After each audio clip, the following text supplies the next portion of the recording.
لا إله إلا الله محمد رسول الله.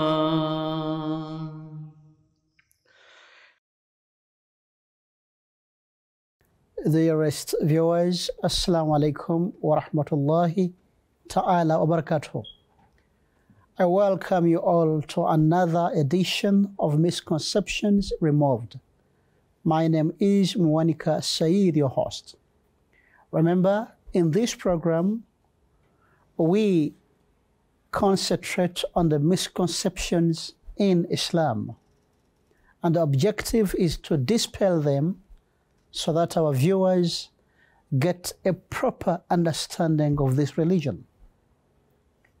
Today, we are to deal with Dajjal or Masih Dajjal, others refer to as Antichrist.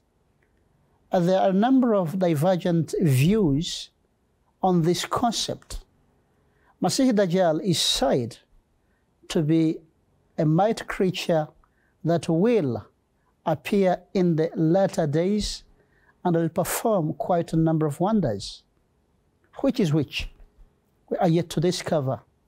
My guest today is Sheikh Shafiq Matovu, who is going to take us through this episode. Sheikh Shafiq Matovu, you are most welcome on Misconceptions Removed. Jazakumullah sanal jaza. Well, as I have clearly informed our viewers, that we are to look at Masih Dajjal or Antichrist. You see, we are told that many signs indicating that the world is about to come to an end were prophesied, and their occurrence will take place. Amongst them, there is Dajjal. We are told Dajjal is a mighty creature who will perform quite a number of miracles. He will be wealthy.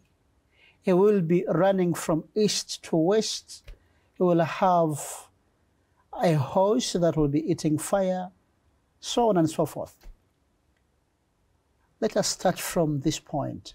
Who is this Dajjal or Masih Dajjal, if one is to comprehend him at length? Assalamu alaikum wa rahmatullahi wa barakatuh.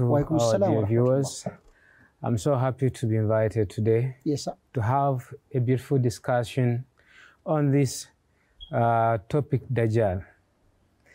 As we all know, that the Holy Prophet sallallahu alaihi wasallam prophesied that in the later days, before the advent of Hazrat Masih Maud, there will be the advent of Dajjal. Okay. But before going in depth, let's understand what is Dajjal and who is Dajjal. In English, the translation of Dajjal, we find it to be Antichrist. Okay. The explanation we get from this one is such a being that acts contrary to the teachings of Jesus alayhi salatu wasalam, Jesus Christ, okay, the beloved prophet of God.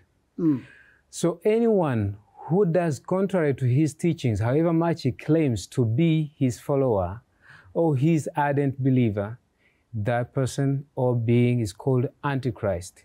Okay. When you go to the Arabic, Dajjal, as the hadith says of the Holy Prophet sallallahu alaihi wasallam, let's check in the Arabic dictionaries. The Arabic dictionaries define the word Dajjal as a large party, a group of people that consists a large number of people. This is found in Aqrab. But when we check in Tajul Urus, we find a definition given to be that a large, Dajjal to be a name of a large party or a big group of people, okay, who will spread around the world, and they will be having too much power that they will take control of this world.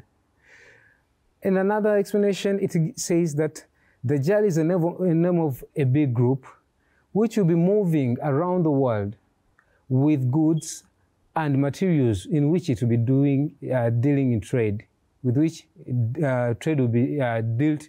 I mean, it will be dealing in trade with these goods that it will be moving around with. Okay. And the manner in which it will be working in, it will be decisive, like it will be hiding behind these goods that it spreads around. So which means the Dajjal, the meaning of Dajjal means a large number of people, a big group of, prominent people, let's say, but their intention has no good for mankind. Okay. That's why the Holy Prophet ﷺ advised the followers and the believers in Allah to abstain and to protect themselves against Dajjal.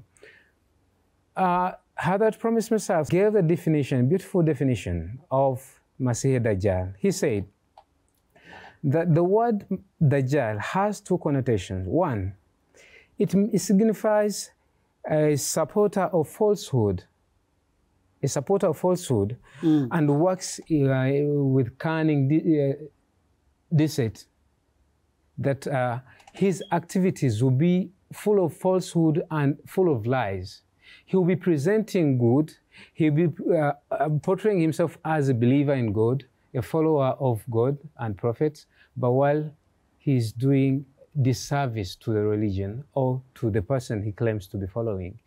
And then another meaning to be the name of Satan, as Satan, you know him, that he is the master and a father of all falsehood and the supporter of corruption. Okay. So this is the meaning that we find with these explanations given from the word Antichrist as it is in English, the translation of Dajjal, and then the explanation from the Arabic dictionaries and the Promised Messiah himself, as he has explained to us. So what our viewers should note, because since this program is misconceptions removed, the popular view that Dajjal is an individual is wrong. From what you have explained to us, Dajjal means a large group of people. So that notion to whoever is watching this program has been removed. Well, as we move further, there are a number of characteristics associated with Dajjal. Let us delve deeper in looking at them. A case in point, if I'm not mistaken, we are told Dajjal will be having a defective eye. I hear his right eye rather, will be totally blind, and it will only be the left eye which will be functional. We are told Dajjal will be with a number of breads to distribute around the world. I mean, this group of people, let us look at it at length. Yes, that's true from the hadith of the Holy Prophet ﷺ, as he warned his followers to save themselves, to safeguard themselves from the trials, from the fitna of Dajjal. There is one hadith which mentioned the qualities or the features of this Masih Dajjal. How can we understand him? He mentioned that أن المسيح الدجال أعور عين اليمنى, that the Masih Dajjal will have a blind eye, the right eye will be blind. And then in another narration, he says that وعينها اليسرى كأنها كوكب دري, that his left eye will be glittering, will be bright, shining. Okay. It will be shining. So there are many others, as I'm going to be mentioning them one after the other. All right. But let's first let me first dive inside this one. Let me explain it further. As we all know that the right eye or the right side is too much related with righteousness or good works. Okay. So this indicates, points out that the Masih Dajjal, he'll be deprived of any good in him. He'll be deprived of spiritual power. Okay. He will have anything that will relate that he will relate on himself as righteousness. It will be out of lies. I hope I'm understood. Definitely will be devoid of spiritual He will be insight. devoid of spiritual insight. But the left eye is related to bad actions and with worldly matters, which means that he will be too much indulged in worldly pursuits. He will be very powerful, having all the worldly gains, but he will be deprived of the right side, the right eye, which is related with righteousness and good works. Another feature which we find in the hadith is that the Holy Prophet said, "Maktubun bayna aynayhi kafir, yaqra'uhu katibun wa ghayra katib." That between his two eyes, there will be a word written to him, to the letters kafara, kafir, that he will be very clear. From the way he appears, his actions, his behavior, his mode of action, he will be very clear to everyone to understand that this person is not right to be followed. Okay. And everyone has to safeguard himself from him. Another one, the Holy Prophet said that, Ma'ahu jannatu wa nar, that he will be with him paradise, Jannah, and nar, hell. When we see paradise, if you remember the definition which was given by the promised Messiah, that he will be presenting something good, but behind it will be falsehood. Okay. So one who will try to focus on the good that will be presented by him, he will find out that he's running towards destruction. But one who will stand strong and accept all the trials that he may, and the difficulties that he may put on him, he will find victory over him. That's why the Holy Prophet said that we shouldn't obey him, but we should safeguard and pray for God to save us from him. To understand better this prophecy and these features, you have to take this prophecy in a figurative sense. We can't take everything literally, because once we do that, we'll find ourselves in trouble, because most of these features, they cannot be fulfilled in a literal sense. For example, we know Allah is the only one who gives paradise and hell. He's the only one who punishes the wrongdoer. But this indicates that the one who will obey to follow Antichrist, he will face troubles, and because, as we explained, that Masih Dajjal will be presenting a beautiful face, but when behind it is having a very different and opposite intention. And whenever we say Masih Dajjal, you are talking of the large group of people. The large group of people, as we will explain it further. So the one who will, deny to obey him, he will suffer from every kind of torture from him, as we can see in the world today. That the countries that do not agree to the demands of these world strong powers, superpowers, you see that there are many sanctions laid against them. For example, in Africa here, we had the late president of Zimbabwe. When he was not agreeing to obey their demands, the sanctions which were placed against him and his country, the economical sanctions. But these are some of the physical, what we can see, that if you try to interpret them, these are the difficulties that one can face. But if you endure and you trust God, that's why those countries that do not obey them, they have succeeded, and they are also one of those superpowers or developed countries. So that is the hell. That is the hell. That from hell, God can develop you, can help you, and pay you a helping hand so that you may prosper in all worldly endeavors and spiritual endeavors. So the hardship that is staged by, you have said, the superpowers. Yes. Failure to adhere to those hardships. So the hardships, in essence, is the hell that you are referring to. The hell. But what about the paradise? But the paradise, Like those people, you know, because there are many features, as I mentioned, that the hadith mentions that he will move with him bread. He will be having mountain of bread. Okay. He will be spreading goods to the people who will be obeying him. But these goods, they have nothing good in them. For example, many countries, they run to these superpower nations, asking or taking loans from them. But these loans, when you try to look deeper in them, they are just diving deeper in the loans. They are just like tying a rope around their necks. There are strings attached. There are strings attached that they fail even to pay off those loans that they take.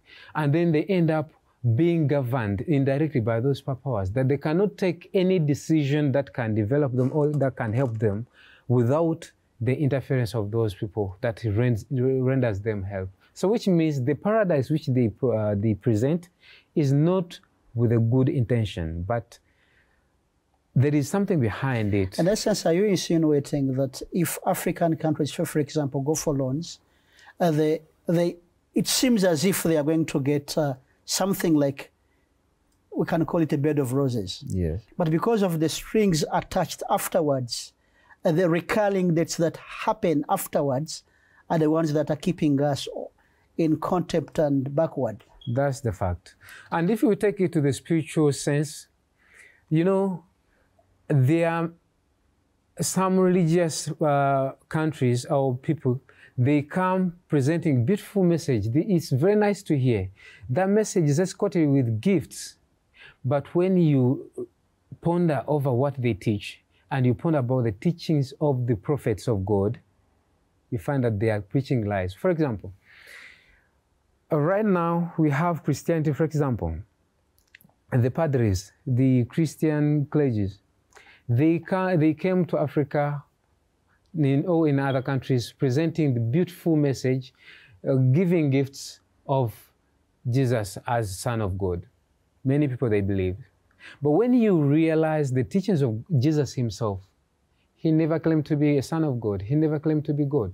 Mm. So which means they present this beautiful, they make it look nice, but when it is false, if Jesus happens to come back, he will deny that. He will just say, as Christ says that, when Allah will ask him, are you the one who told your people to or believe you, to worship you as God? He will say that, I never said that. If I had said that, you would have known, because you know what was in my heart, but I don't know what is in your heart. So which means, which is preached by these preachers, it is against the teachings of Jesus.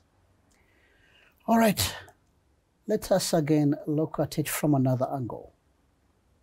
You see, the world is eagerly waiting for the advent of Dajjal because he is chronicled among the signs of the latter days that will be indicating that the world is about to come to an end. People are looking east, west, south, north. They are waiting him. He is not seen. At what time shall he appear in this temporal world? The Holy Prophet ﷺ, as is the master of all prophets, Allah gave him all the good news, the news of the unseen. He warned us about this Messiah, the Masih Dajjal. And he did not leave us to wonder how to find or to recognize him. He prophesied that he will appear in the later days before the appearance, the coming of Masih Maud, who will be the one to kill him or to oppose him, to win him. So in one of the hadith, it is mentioned that the one who meets him, that is the Masih Dajjal, should seek to save himself against this Masih Dajjal. He should recite the first 10 verses of Surah Kahf. In another narration, it is said that Man hafidha ashara ayati min awwali suratil kahf wasmat min fitnatil dajjal. That one who memorizes the first 10 verses of Surah Kahf And in another version, the last 10, and also the last 10 verses of the Surah Kahf, he will save himself against the fitna or the trial of Masih Dajjal. Now, the follower or the one following this beautiful program can ask himself, then who, if this is what the Holy Prophet said, so who is the Masih Dajjal? So now let's ponder about what is indicated in those 10 verses, first 10 verses. In those first 10 verses, we find that there is a group of people mentioned that we have to save ourselves against them. Who are those? The verse says, وَيُنذِرَ الَّذِينَ قَالُوا اتَّخَذَ اللَّهُ وَلَدًا, that warn against those people that who have taken the humble servant of Allah to be the Son of God. They have attributed the Son, the Prophet of God, Jesus Christ, to be the Son of God. They have not stopped only there, but they have raised him to the rank of God. So this is what the Masih Dajjal, the Holy Prophet ﷺ, reminded us, cautioned us to safeguard ourselves from. And then this is in the spiritual sense. But then in the last verses, if we ask which group is mentioned there, in the last 10 verses, we find that it mentions the group of people who are so focused, they are so engrossed in worldly pursuits. Their focus is too much on controlling the world, inventing, providing new inventions, but they are not minding the righteous or the spiritual part of it, of life. They are so much in world that they are too eager to find out how to control the world, how to have the power of the machine. The Hadrat Promised Messiah said that this Masih Dajjal can be found in the two category of people, the Christian clergies, those who goes around spreading the gospel of the sonship, Jesus' sonship to God, and then the Godhead of Jesus itself. They have not stopped on attributing him to being the Son of God, but they have raised him to the rank of God, because this is what they go on preaching to the people. And then another group that is much engrossed in the worldly pursuit, they are the European philosophers. Because the hadith regarding Dajjal, it says that the Dajjal will be having a long ear that will help him to hear everything that will be moving around. But now, if we are to interpret that one, the technology that we have in the world, whereby a person can sit here and know what is going on in America, what is going on in Ghana. It is produced by the European thinkers, those who are so much in technology. Because their hair fits the description in the hadith. In the hadith. Because the hadith talks about the ear of Dajjal, that he will be having that ability to hear whatever is very far in a distance, and he will know it. So in other words, you are telling our viewer that those of them who have been looking for Dajjal here and there, the Dajjal has already come. The Dajjal is already with us. And he is? In this world, we can see him, we are living with him. Now, that is the West. That's the West and the Christians, the Christian preachers. Those who preach the gospel of worshiping the Son, Jesus as God, were taking him as Son of God. Because the Quran has mentioned this to be the grievous lie against God, or going against Allah. Time is running against us. You have said that Dajjal, if one read carefully and contemplated over the writings, if you look at the descriptions chronicled there, Dajjal is the West. But Dajjal has quite a number of signs prophesied that he will be bearing. We are told that he will be having a donkey that will be eating fire, and its belly people will be sitting in. That donkey will be moving on land, it will be sailing on water, and it will be flying in the air. We don't see this donkey with the West. How do you say that the West is the Dajjal? If we try to examine the features of this donkey, we know what it means. As we say that these prophecies or these features or the features that the Holy Prophet ﷺ mentioned, they cannot be taken literally. So let's see, how can we understand them? One of the features, it says, the hadith says, that the donkey will be feeding on fire. Okay. That the people will be sitting in its belly, but they will not be affected by the fire. That the donkey will be able to walk on land. It will be able to walk on water, to move on water, to sail on water, and it will be able to fly. Another feature, it says that it will be having a mountain of bread on its back. If we take all these one in consideration and we look around, we see that nowhere we're going to find this donkey, because that donkey will need a mother with the same features, with the same characteristics, so that that donkey could be born. The explanation of this, as the hadith says, that the donkey will be able to move on land, in water, and in the air. We have the means of transport now, the buses, the trains, which moves on land, okay, the ships that sails on water, with tons and tons of goods on its back. As the hadith says, the donkey to fly in the sky, we have an aeroplane, which flies from one point to another point. As also it is mentioned in the hadith that the donkey will be so huge that one of its feet will be in the east and the next foot will be in the west. That it will be moving so fast that the journey of years, of months, it will be covered in days. And the journey of days, it will be covered in hours. And we find that these are fulfilled in these modern means of transport that we're having. So in other words, that hadith was prophesying modern means of transport. In the future. In the future.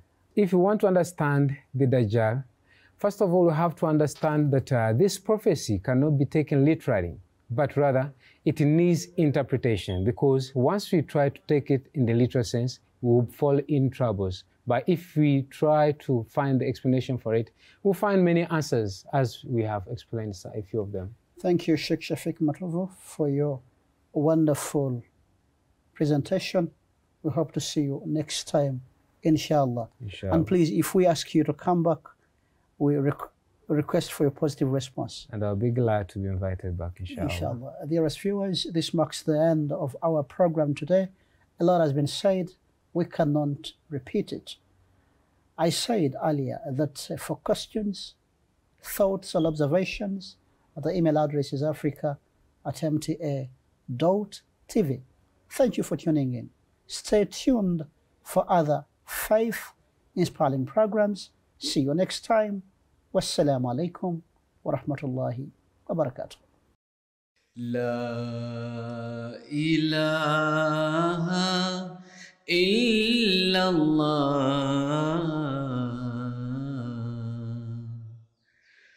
Muhammadur Rasulullah.